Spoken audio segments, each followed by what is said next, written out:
እንካ መምህሩ የክብር ልብስን እንደገና ልበስ። ያልነገርከን እውነት አለ፣ የረሳኸው ዕውቀት ማትስ፣ ኬሚስትሪ፣ ፊዚክስ፣ ባዮሎጂ ብቻ ነበር የነገርከን። የዛሬው መንገዳችን ስለምን ቀረብን? አታስተምረንም ነበር በጠመኔ? ለምን ረሳኸው የዛሬው መንገዳችን? ይኸው አደግንና ስንደርስ ደነገጥን። እንካ መምህሩ የረሳኸው ዕውቀት አለ፣ እንካ አስተምረን። አንድ ሲደመር አንድ ብቻ ነው ዕውቀት፣ እንካ አስተምረን። የዛሬውን የሕይወት መንገድ ማን ነው የነገረን? አንተ አልነበርክ የሕይወት መምህር? አንተ አልነበርክ ወይ የዕውቀት ባለቤት? ለምን ረሳኸው? እንካ አስተምረን። ትምህርት ቤቶቹ ምን ነው ረሳችሁ? ማትስ ብቻ ነው ወይ ሳብጀክት? ምን ነው ረሳችሁ? የዛሬው የሕይወት መንገድ አንድ ሳብጀክት ሆኖ መግባት አልነበረበትም? ኑ አስተምሩና። ኑ ካደግን በኋላ ደነገጥን፣ ኑ አስተምሩ። የሕይወትን መንገድ ስለምን ረሳችሁ? ለምን ዘነጋችሁ? እንካ መምህሩ እንደገና ልበስ። እኔም እታች ልውረድ፣ ከወንበር ልቅመጥ፣ በጠመኔ እየጻፍክ ሕይወትን አስተምረኝ። ስለምን ረሳሃት የዛሬን ሕይወት? እንካ አስተምረኝ። እንካ እንደገና ልበስ። ላርፍድና ቅጣኝ፣ ወላጅ አምጣ በለኝ፣ ብቻ አንተ ሕይወት አስተምረኝ። ድገምና ይሄን ልበስልኝ።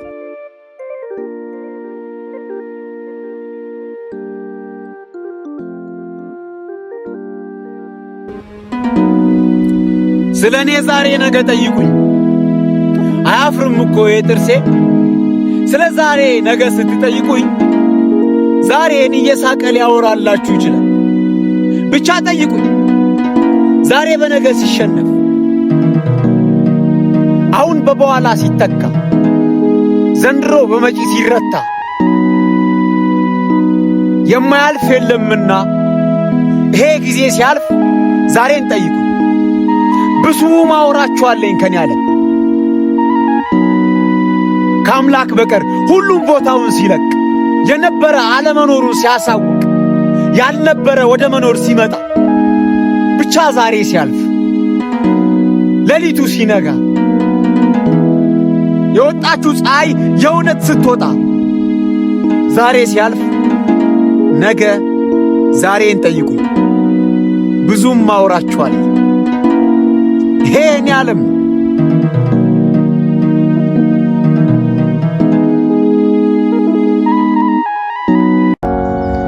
በስህተት የተጸነሰ እንጂ በስህተት የተፈጠረ ሰው የለም። አሁን አብሮ ካንተ ጋር ያለ ሰው የኋላ ታሪኩን ብታጠና በሕይወት መኖሩ በራሱ የሚገርም ይሆንብሃል። አየህ፣ አብዛኛው ሰው ለመሞት ምክንያት አጥቶ አይደለም እየኖረ ያለው፣ መኖር ስለሚፈልግ ነው። በሱ መኖር ውስጥ የሚኖሩ ሰዎች ስላሉ እና በዚህ ሰዓት ለሰው ልጅ የሰው ልጅ በመንገዱ እንቅፋት ሲሆንበት ምንኛ አሳዛኝ ታሪክ። ለመነሳት፣ ለመስራት፣ ለመኖር በሚነሳ ሰው መንገድ ላይ እንቅፋት ከምትሆን ሞት ይሻላል፣ ሞት ይሻላል። እስቲ ተውት፣ የሰው ልጅ ይመርበት፣ ይሳካለት፣ ይስራ፣ ያግኝ። ብትችል ለስኬቱ አብረህ ከጎኑ ቁም። ካልቻልክ ግን ከሕይወቱ ተሽቀንጥረህ ውጣ። የሰው ልጅ በራሱ ብዙ ፈተና ያለበት ፍጥረት ነው፣ እንኳን ያንተ እንቅፋት መሆን ተጨምሮበት። ይሄ የሰው ዓለም ነው የምንኖርበት። ብዙ ሰዎች ግራ ተጋቡ። ሞኝ የመሰልኳቸው ስለኔ በኔ ዓለም አሰቡ። እነሱ አልገባቸውም አውቆ ሞኝ መሆን እንደሆነ የመኖር ጥበቡ። አይ የሰው ዓለም።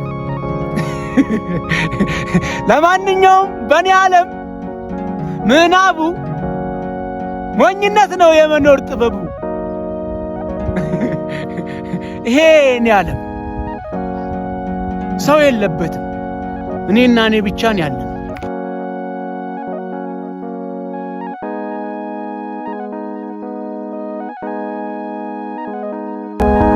ሄሎ እግዚአብሔር፣ እኔ እንደምን አለው? ደህና ነኝ ወይ አንተ ጋር? አንድ ነገር ልንገርህ ብዬ እኮ ነው። ብዙ ሰው ጋር ስደውል መስመር ተይዟል ይባላል። እየጠራ አያነሱም። አንዳንዴም ስልካቸው አይሰራ። ገረመኝ እኮ ዛሬ ፈልጌ አጥቼ አላውቅም። መቼም ቢሆን በፈለኩ ሰዓት ብደውል አገኘሃለሁ። እኔ ግራ ይገባል። እንዴት ተግባባን? ይህ ሁሉ በደሌ፣ ይህ ሁሉ ኃጢአቴ አልታያለህ እንዴ? መቼስ አንተ ሁሉን ታውቃለህ። እኔ እኮ ኃጢአታቸውን አይቼ የራቅኳቸው ብዙ ሰዎች አሉ። ኃጢአቴን አይተውም የራቁ ብዙ ሰዎች አሉ። አንተ ከኔ ለምንድን ነው ማትርቀው? በደሌ ብዙ እኮ ነው። እኔ ኃጢአተኛን አልጠላም እንዴ? እንዴት ነው የምትወደኝ? እኔ ምን ሊወደድ ይችላል እንዴ? ንገረኝ፣ ችግር የለውም። ሌላ ነገር አስበህ ከሆነም ንገረኝ እኮ ችግር የለውም። እና ምኔን ነው የምጠላው? ኃጢአትህን እና እኔን ትወደኛለህ ማለት ነው? አንተ ሰው አትመርጥም እንዴ? ግን እንደኔ አይነቱ ቆሻሻ እንዴት ባንተ ይወደዳል?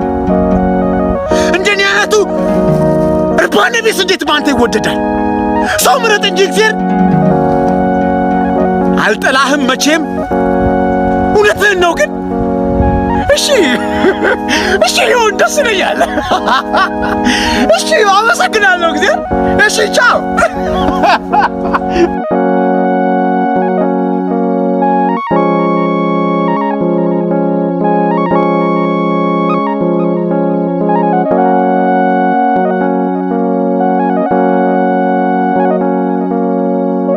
እናሲዝ ባፍላነቱ ጊዜ በእናሲዝ ጨዋታ ልቤ ተሸንፎ ሁሌ እንደተረታ ትዝ ይልሃል። ልጅ እያለን እናሲዝ ስንጫወት አንድም ቀን አሸንፌ አላውቅም።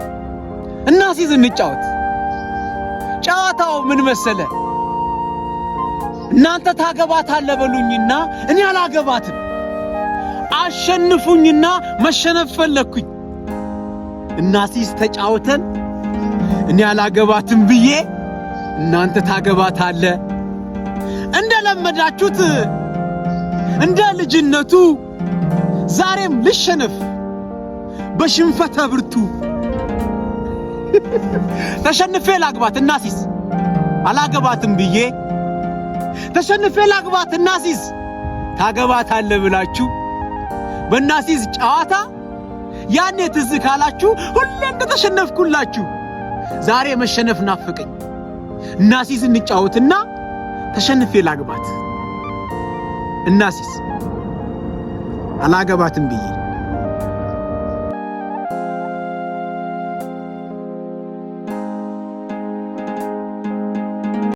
አሻንጉሊትና አንተ መለያየት አለባችሁ። አሻንጉሊትን ባለቤቱ እንደፈለገ የማድረግ መብት አለው። ያነሰዋል፣ ይጥለዋል። አንዳንድ ሰዎች አሉ በራሳቸው ዓለም ኖረው ከጨረሱ በኋላ በአንተም ዓለም ውስጥ መኖር የሚፈልጉ፣ ያንተም ቤት አፍርሰው የራሳቸውን ቤት በአንተ ቤት መገንባት የሚፈልጉ። እነዚህ ጨካኝ ሰዎች ከፈቀድክላቸው እመነኝ ያንተን ሕይወት ይገሉና የራሳቸውን ሕይወት በአንተም ሕይወት ውስጥ ጭምር ይኖሩታል። አንተ ከአሻንጉሊት መለየት አለብህ። የራስን አቋም የፈጠርክለታ ከሕይወታቸው አሽቀንጥረው ያወጡሃል። ምክንያቱም በአንተም ሕይወት ውስጥ እነሱ ህልማቸውን መኖር ይፈልጋሉ። ለምን መሰለ? እነዚህ የጭካኔ ጥግ የተጎናጸፉ ሰዎች ናቸው። የሰው ልጅ ህልሙን እንዲመለከት ከማድረግ ይልቅ የራሳቸውንም ህልም በሰው ሕይወት ውስጥ መኖር የሚፈልጉ ናቸው። ስለዚህ ከአምላክ በታች ለራስህ ያለኸው አንተ ነህ። ቆርጠህ ካልተነሳ ማንም አይቆርጥልህ። ህልምህን በሽርፍራፊ ሳንቲም ገዝቶ ያጨልምብሃል እንጂ። ይሄ የኔ ዓለም ነው። ተነስ ጀግናዬ። እንደ ጨው ሁን፣ ማንም እንደፈለገው እንዳይጠቀም። ጨው በጣም ጣፋጭ ነው ተብሎ ምግብ ላይ ብዙ አይጨመርም። ሰዎች መጥነው ይጨምሩታል። አብዝተው ከጨመሩ ምግቡን ያበላሽባቸዋል። ስለዚህ አንተም እንደ ጨው ጣፍጥ። በመጠኑ እንዲጠቀሙ እርዳቸው እንጂ በፈለጉት ቁጥር እንዲጠቀሙ አታድርግ። በጥፍጥናህ መካከል መራራነትንም አክልበት። ይሄ የኔ ዓለም ነው።